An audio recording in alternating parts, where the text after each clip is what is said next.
आज हम जानेंगे राजनय के उद्देश्य या लक्ष्य। प्रसिद्ध विद्वान के.एम. पणिक्कर कहते हैं कि समस्त राजनयिक संबंधों का मूलभूत उद्देश्य अपने देश की रक्षा करना होता है और हर राज्य का मूलभूत हित स्वयं अपनी सुरक्षा करना होता है। किंतु इस सर्वोपरि लक्ष्य के अतिरिक्त आर्थिक हित, व्यापार, देशवासियों की रक्षा आदि ऐसे महत्वपूर्ण विषय होते हैं जिनका ध्यान रखना राजनय का उद्देश्य होता है। राजनय महत्वपूर्ण होता है। सभी छोटे बड़े राज्य राजनय की आवश्यकता महसूस करते हैं और इस हेतु काफ़ी मात्रा में धन भी व्यय करते हैं, क्योंकि किसी भी राज्य के लिए न केवल तात्कालिक बल्कि दीर्घकालिक उद्देश्यों के लिए राजनय का प्रयोग आवश्यक होता है। सामान्यतः हर राष्ट्र के दीर्घकालिक उद्देश्य एक जैसे ही होते हैं। जैसे पणिक्कर बताते हैं कि एक राजनयज्ञ का मुख्य कार्य अपने देश का नाम ऊंचा रखना, उसके लिए आदर भाव उत्पन्न करना तथा उसके प्रति सद्भावना उत्पन्न करना होता है। ये तो शायद हर राष्ट्र चाहता है और हर राजनय का ये एक लक्ष्य होता ही है। फिर भी राजनय के बहुत सारे और भी लक्ष्य होते हैं, जिनमें से प्रमुख लक्ष्यों को हम यहाँ आज देखेंगे। जैसे पहला लक्ष्य राष्ट्रीय हितों की रक्षा करना, और ये किसी भी राजनय का मूलभूत लक्ष्य होता है। वस्तुतः राष्ट्रीय हितों की रक्षा में ही अन्य और सारे उद्देश्य समाहित होते हैं। राष्ट्रीय हित में राष्ट्र के राजनीतिक, सैनिक, आर्थिक, सामाजिक, सांस्कृतिक, व्यापारिक वगैरह सभी हित सम्मिलित होते हैं। राजनयिक हमेशा, चाहे वह शांति काल हो अथवा युद्ध काल, अपने राष्ट्र के हितों की अभिवृद्धि की गतिविधियों में संलग्न रहते हैं। राजनय का ये मूलभूत लक्ष्य है और बाकी सारे लक्ष्य संभवतः अगर देखेंगे तो इसी से जुड़े हुए हैं, पर फिर भी हम उनको अलग अलग करके कुछ बिंदुओं में देखेंगे। दूसरा लक्ष्य जैसे राष्ट्रीय सुरक्षा, राष्ट्रीय भौगोलिक सीमाओं पर आने वाले खतरों को दूर करना, प्रादेशिक अखंडता को बनाए रखना, राजनीतिक दबावों से बचाव करना जिससे हर राष्ट्र सुरक्षित रहे, राजनय का लक्ष्य होता है। वर्तमान भारत चीन सीमा विवाद के समय अभी हम देखते हैं कि राजनयिक सक्रियता काफ़ी बढ़ गई है और भरपूर प्रयास किए जा रहे हैं कि वार्ताओं के द्वारा ही, मतलब राजनय के द्वारा ही, राजनयिक स्तर पर ही विवादों को सुलझा लिया जाए और युद्ध की संभावना खत्म हो जाए।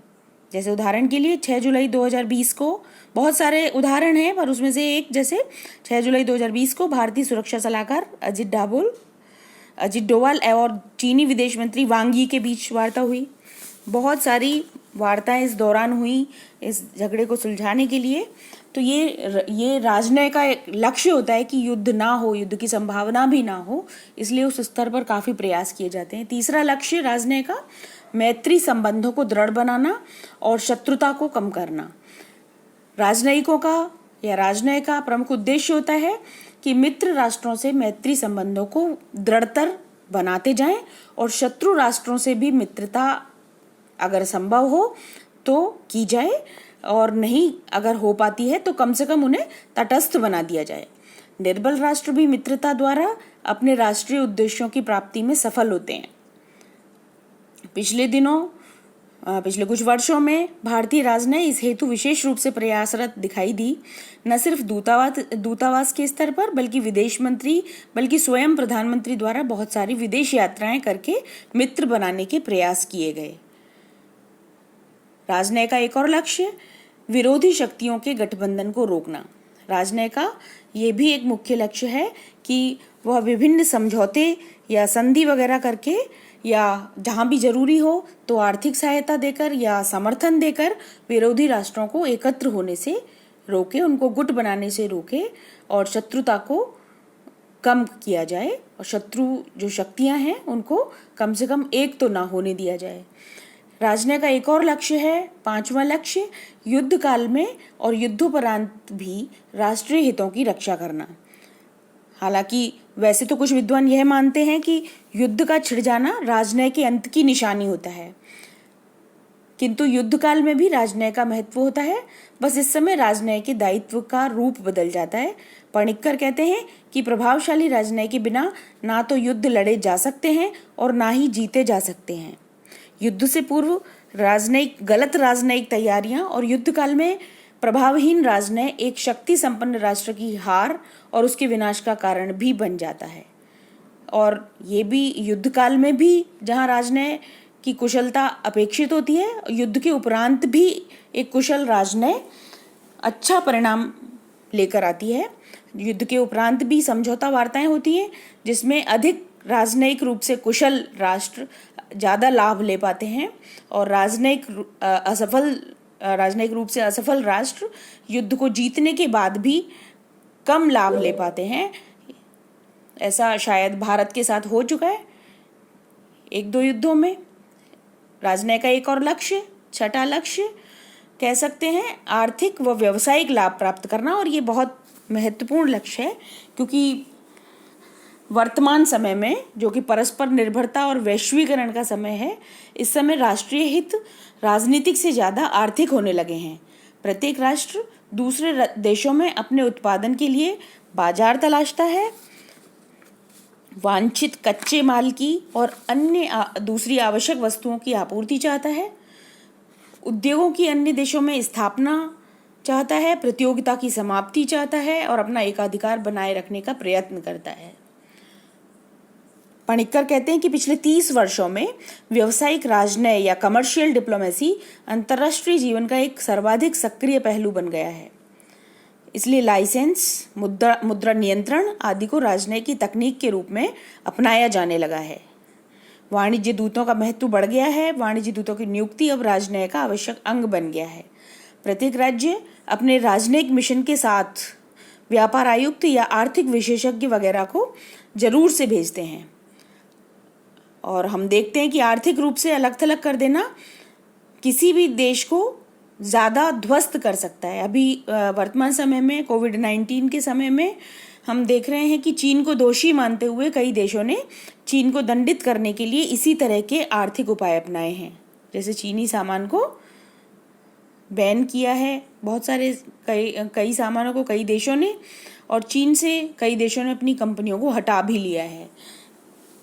ये एक तरह से आर्थिक और व्यावसायिक लाभ प्राप्त करना राजनय का जो उद्देश्य है उसको पूरा करने के लिए है। एक और उद्देश्य, 7वां उद्देश्य, सहायता प्राप्त करना। और मुसीबतें कभी भी किसी भी राष्ट्र पर आ ही जाती है। बढ़ती हुई जनसंख्या, खाद्यान्न की कमी, विभिन्न प्राकृतिक प्रकोप वगैरह की वजह से राष्ट्रों को दूसरे राष्ट्रों की सहायता की आवश्यकता होती है। आर्थिक सहायता, तकनीकी सहायता, आवश्यकता पड़ने पर सैन्य सहायता प्राप्त करना राजनय का लक्ष्य होता है। अविकसित और विकासशील देश विकसित देशों से सहायता प्राप्त करते हैं।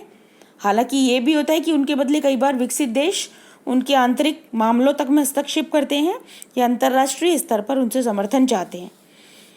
इस तरह के राजनय को खाद्यान्न राजनय या फूड डिप्लोमेसी या सहायता राजनय, एड डिप्लोमेसी आदि नाम दिए जाते हैं। जैसे भारत ने विभिन्न युद्धों में अमेरिका और रूस दोनों से सैन्य सहायता प्राप्त की। भारत समय समय पर अपने पड़ोसी और अन्य देशों को आर्थिक सहायता देता है। ये कुछ उदाहरण हैं।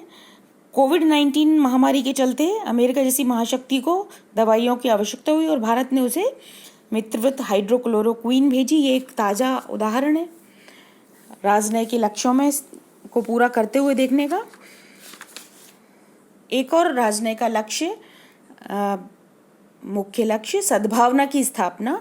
राजनय का उद्देश्य प्रत्येक देश के साथ सद्भावनापूर्ण संबंध रखना और अंतर्राष्ट्रीय स्तर पर अपनी न्यायपूर्ण छवि बनाना होता है। और ये उसका एक यूनिवर्सल शाश्वत उद्देश्य होता है कि अपना राष्ट्र हमेशा न्यायपूर्ण दिखे। मित्र देशों से मैत्री को प्रगाढ़ करना, शत्रु देशों की भी सद्भावना प्राप्त करना राजनय का लक्ष्य होता है। अन्य देशों की सरकारी नीतियों को यदि प्रभावित नहीं भी किया जा सकता हो तो भी राजनयिक वहाँ की जनता में अपने देश के प्रति सद्भावना प्राप्त करने के लिए प्रयासरत होते हैं, यहाँ तक कि उस देश में अपने मित्रों व समर्थकों का एक वर्ग तैयार करते हैं।